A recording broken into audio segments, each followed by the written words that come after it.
So it is Monday morning, Monday the 10th of June, and I'm trying to submit our visa applications.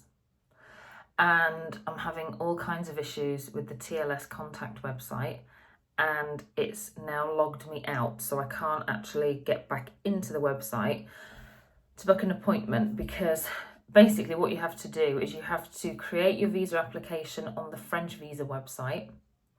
Then you have to go into TLS contact and book your appointment at the embassy, and it just won't let me do that. So I'm a bit stuck now. Really difficult not to get a little bit anxious about the whole thing, because it's like our whole life hinges on us being able to get this appointment.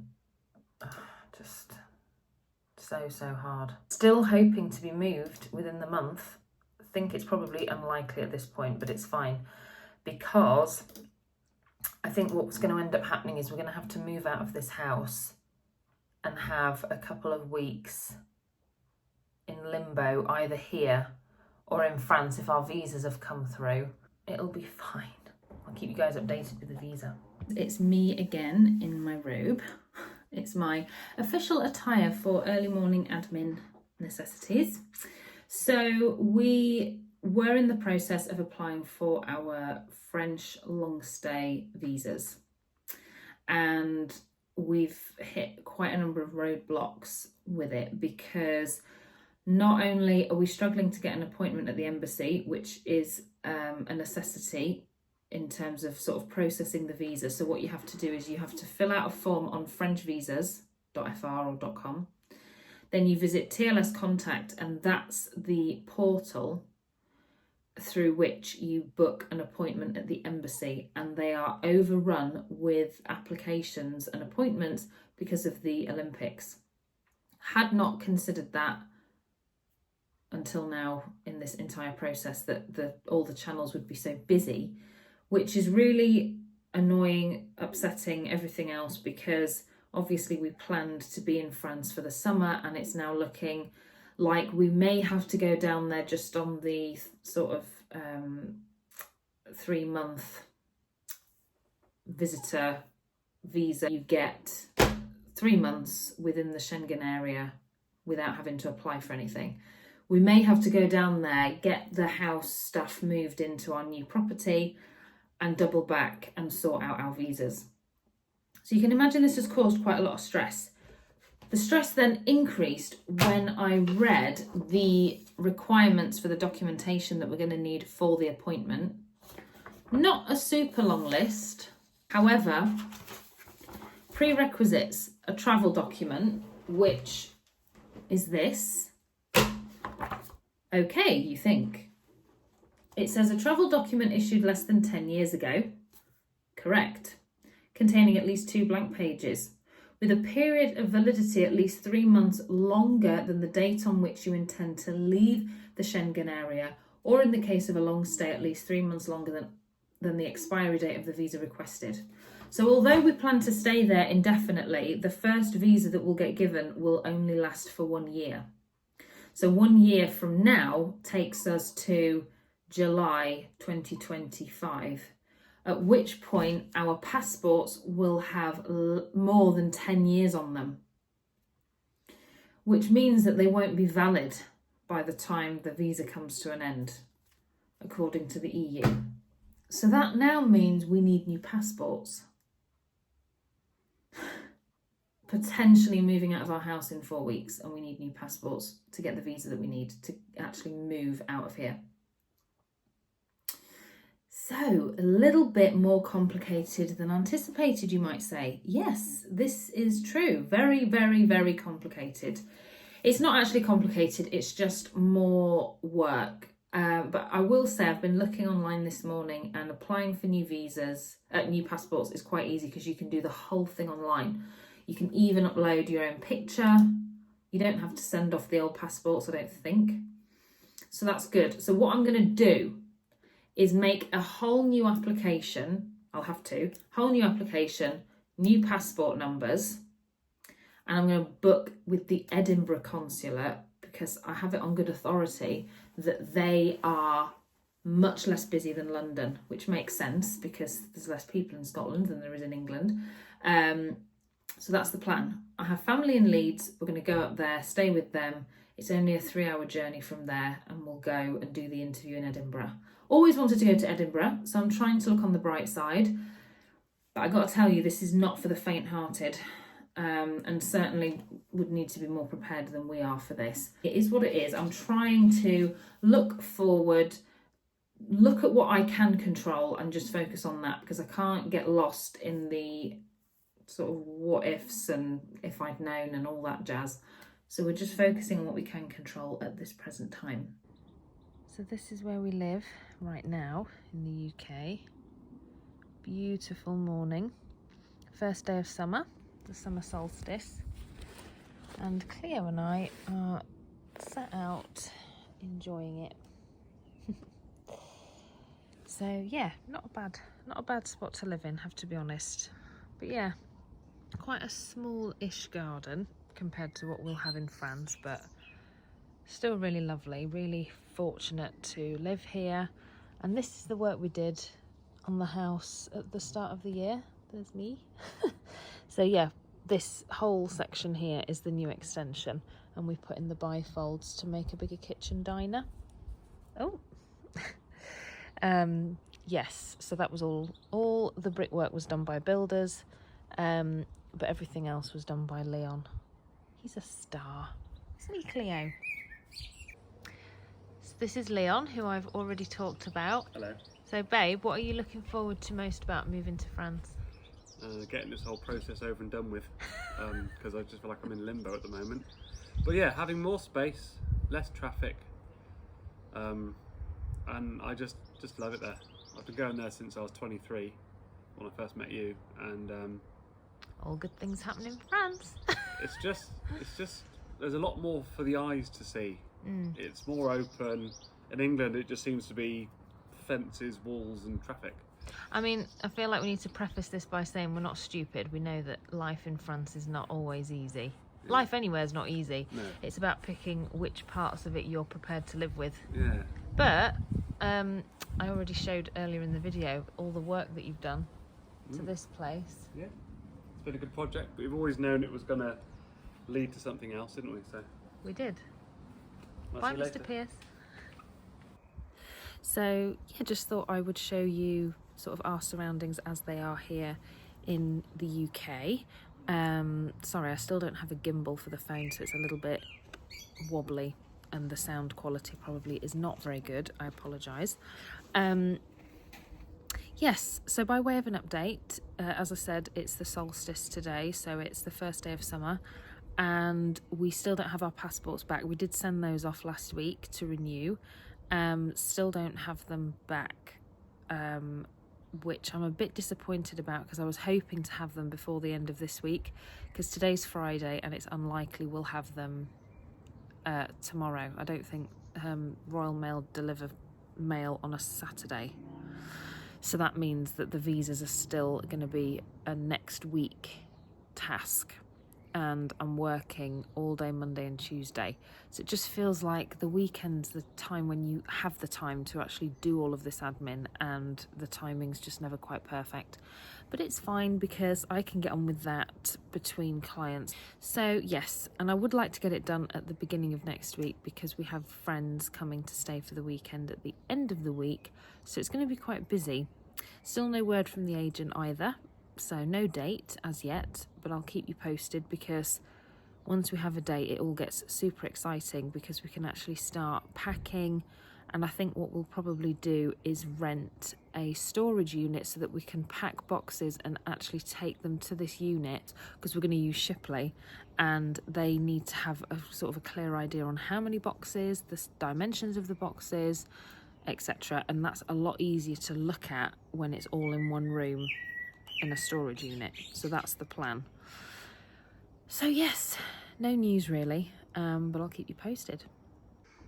Here he comes. This is Leon's day job here in England. And this is my day job here in England. I am a beautician, mostly do nails. Well, only do nails just at the moment. All of my certificates here. Be interesting to see how that sort of translates when I get to France, because I have been in touch with CND, which is the company that I've trained with here and here. And they say that those certificates are international, but I do know that sometimes in France they can be a bit more selective when it comes to some professions, so we'll have to see. But I do have other things up my sleeve, so I'm not too worried. To come out on a walk. See, this is why we want to move to France, because we live near Castle Combe, so hopefully we'll show you a little bit of that. So it's famous because it was in Warhorse, the film, and the original Dr. Dolittle. Anyway, that's probably why it's so popular. So we just came down. It's only 10 minutes from our house, and you cannot get parked for love nor money. Not really even drive through it, because there's just too many cars, too many people. Not a single parking space. We've had to come further out To Ford. because we're doing a circuit walk, and we've had to come further out to just park, to just do a walk. Cannot be doing with this. So yeah, looking forward to being in France. Less people, less cars, less traffic. And it's not even an amazing day. We were just saying that, weren't we? Yeah.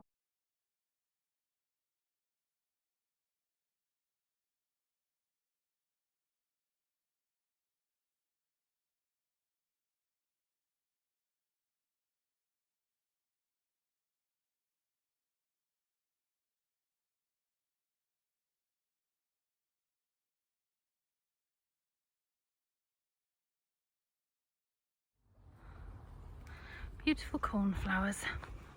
I think they're cornflowers. Are they cornflowers? Don't ask me. I don't know.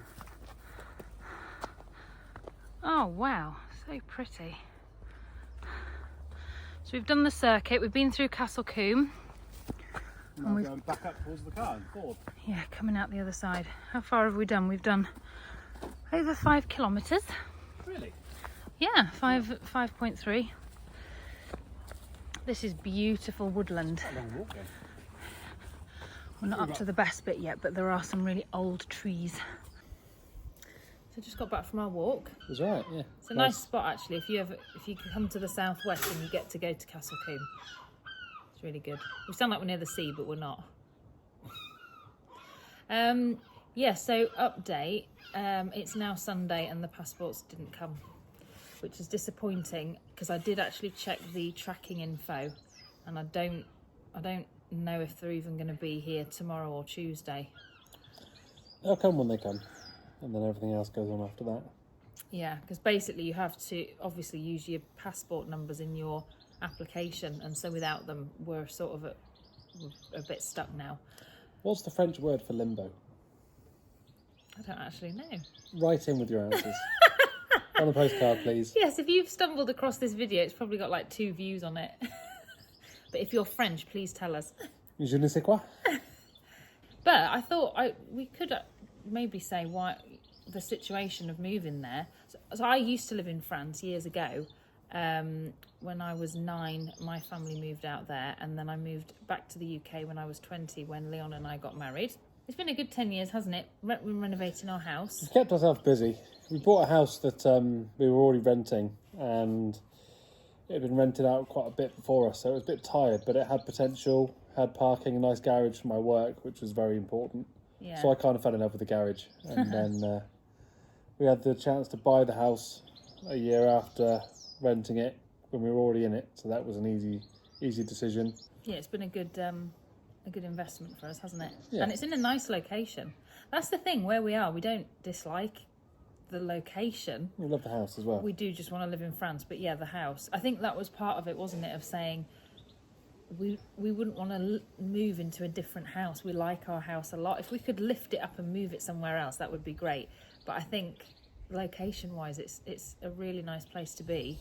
We're in Chippenham, where there is nothing, but you're close to everything. But yeah, so I did all my schooling in France. But moving back now with Brexit, all of that counts for nothing, I don't think. Although it's weird because actually when you do your French visa, it does have a section to say, have you lived in France before? So obviously for me, I've ticked yes, and it asks you for what period of time and when and where you were living. So I filled all that out, so I don't know if that counts for anything. I've also got my brevet and a DELF A2 level language certificate, which I know for some, what are they called? Prefectures. Yeah, that's the qualification, language qualification they would want you to have. We've heard that Agen, which is the one we'll be under, doesn't require that, which is good news for Leon. Although you do speak. Je parle un petit peu. Good French. He's really good. J'achète le français. I feel I keep getting by and learning mixed up because they sound similar. One's attaché and one's achète. I'm not sure which is which now. Oh, hang on. Say that again. So if you buy something, Achète. achète, and want to learn something. Apprendre. Oh, apprendre. That's it. I got it completely wrong. See, Close. j'apprends le français. The exciting part of the story, one of the best parts of the story, is that we are buying a house that my dad built when we moved out there. We moved out there in 2004, and the house is on the market again. So it holds a lot of value for us personally, but it's also a very beautiful property in its own right. It's got a great garage. So Leon bonded. Got a bigger garage. Nice. Yeah. We'll share some pictures actually to show you it, but yeah, it's really, really lovely. So, And we know everybody round there, and because you lived there, we've got lovely memories because Sarah's brother and sister live next door. So when I first visited Sarah's family in France, when my friend John was getting to know his future wife, we met at Biscarrosse, which was lovely, and then we came inland in the cars, 2-hour journey from Biscarrosse, and I couldn't believe that people lived like that. It was just a nice house basically in a field on a track, and it was so quiet, so remote, but wonderful. You know, you've got beautiful villages nearby, everything you want. and actually not far from, as Leon says, my brother, he's building his own property. Third time. Yeah, third time round. Wilson's World. I'll put their vlog channel in the description box. So, yes, really exciting to be back in that area again. So, yeah, I thought might be good to just give you a bit of backstory. So, yes, the wait continues for the passports, but we're not worried. We're hoping to get a date to move from our estate agent this week. And just looking kind of like at online forums at how long the turnaround is for the visas, it's about 4 weeks anyway. So that would tie in well with our Yeah. moving date, which the thing is, because we're the end of the chain, we can just say we need a week longer if they say move in 3. So, you know, it's not like we're holding up and changing our mind. We're just thinking, well, we are the end of the chain, so it'll all sort of go when we go. Because people, But other if our people, buyers are watching this, we really want to move. we do. Get on with it. No, I'm joking. Oh dear. So yes.